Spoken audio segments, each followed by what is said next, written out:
हमारा अगला प्रश्न है कि बपतिस्मा मुझे कब लेना चाहिए? आखिर कौन सा सही समय है कि मैं बपतिस्मा लूँ?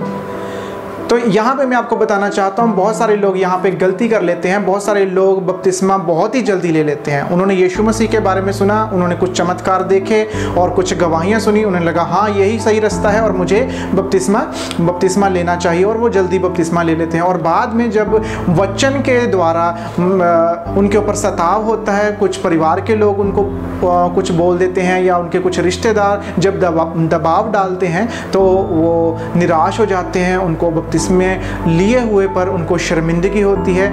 तो इसलिए बहुत जल्दी बपतिस्मा लेना भी सही नहीं है, और बहुत लेट लेना वो भी सही नहीं। कई लोग बहुत इंतज़ार करते रहते हैं, वो धर्मी होने का इंतज़ार कर रहे हैं। वो सोच रहे हैं कि अभी मेरे जीवन में पाप है, शायद कल मैं धर्मी हो जाऊंगा और शायद मेरा जीवन अच्छा हो जाएगा और इसके बाद मैं बपतिस्मा लूँगा। वो कितना समय, सालों साल वो वेट करते रहते हैं और उन्हें 5-6 साल हो जाते हैं। वो चर्च में जाते हैं, दुआ करते हैं और बाइबल रीड करते हैं और वचन को भी सुनते हैं, वो आ जाते हैं, लेकिन वचन को पूरा नहीं करते।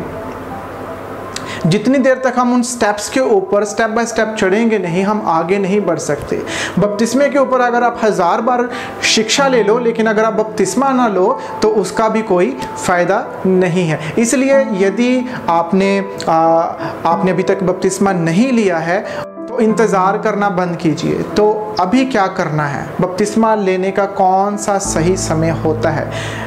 ठीक है, तो बपतिस्मा लेने का सही समय वही है जब आपको पिता परमेश्वर के बारे में अच्छे से पता है। पिता परमेश्वर कौन है, पिता परमेश्वर की क्या क्या आज्ञा हैं, पिता परमेश्वर ने कैसे संसार के साथ प्रेम किया है, कैसे इकलौते पुत्र को भेजा है। इकलौता पुत्र यीशु मसीह है। यीशु मसीह ने क्या क्या किया है, यीशु मसीह को ग्रहण करने के द्वारा मुझे कैसे जीवन मिलता है, यीशु मसीह को ग्रहण करने के द्वारा कैसा मैं आत्मिक जीवन में स्वर्ग में कनेक्ट हो जाता हूँ। और तीसरा जो ट्रिनिटी का जो तीसरा पर्सन है, पवित्र आत्मा। पवित्र आत्मा कौन है, पवित्र आत्मा मुझे क्यों चाहिए, पवित्र आत्मा मुझे मेरे अंदर क्या कार्य कर रहा है। यदि हमें इन बातों के बारे में अभी अच्छे से समझ नहीं आया है तो अभी आप थोड़ा वेट कर लीजिए, पहले इन बातों को सीख लीजिए कि पवित्र आत्मा कौन है, यीशु मसीह कौन है, पिता परमेश्वर कौन है, फिर आप बपतिस्मा लेने के लिए पूरी तरह से तैयार हैं। बाइबल में क्या रिक्वायरमेंट दी गई है कि बपतिस्मा हमें कब लेना चाहिए? मेरे साथ निकाल लीजिए प्रेरितों के काम उसका 8 अध्याय और उसका 36 और 37 आयत में ऐसा लिखा है। मार्ग में चलते चलते वे किसी जल की जगह पहुँचे, तब खोजे ने कहा, देख यहाँ जल है, अब मुझे बपतिस्मा लेने में क्या रोक है? फिलिपुस ने कहा, यदि तू सारे मन से विश्वास करता है तो ले सकता है। यहाँ पे हम देखते हैं फिलिपुस एक ही रिक्वायरमेंट को बताता है, यदि तू सारे मन से विश्वास करता है। अभी वो विश्वास किस पे करता है?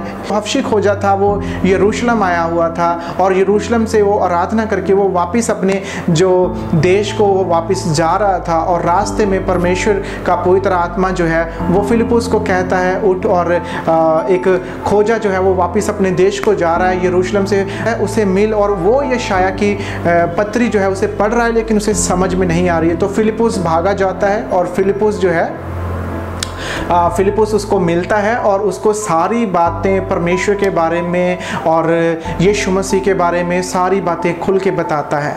जब फिलिपुस ये सब कुछ उससे बता देता है, अच्छे से यशाया नबी की किताब उसे समझा देता है, तो फिलिपुस वहाँ पे बपतिस्मे के बारे में भी शेयर करता है कि बपतिस्मा भी एक आत्मिक जीवन का एक बहुत ही मुख्य भाग है। तो बपतिस्मा लेना बहुत ही ज़रूरी है। वो बपतिस्मे के ऊपर कई बातों को बताता है और फिर जो खोजा है वो कहता है कि अभी मुझे बपतिस्मा लेने से कौन सी बात रोक रही है। खोजा कहता है कि मैं जिसने बपतिस्मा लेना है मैं भी तैयार हूँ, तू जिसने मुझे बपतिस्मा देना है तू भी तैयार है और यहाँ पे जल भी है। तो कौन सी और वस्तु जो है, कौन सी ऐसी अभी वो चीज़ है जो मुझे रोक सकती है। तो वो लिखा है वो उसी समय रथ से उतरे और फिलिपुस ने हफशी खोजे को बपतिस्मा दिया।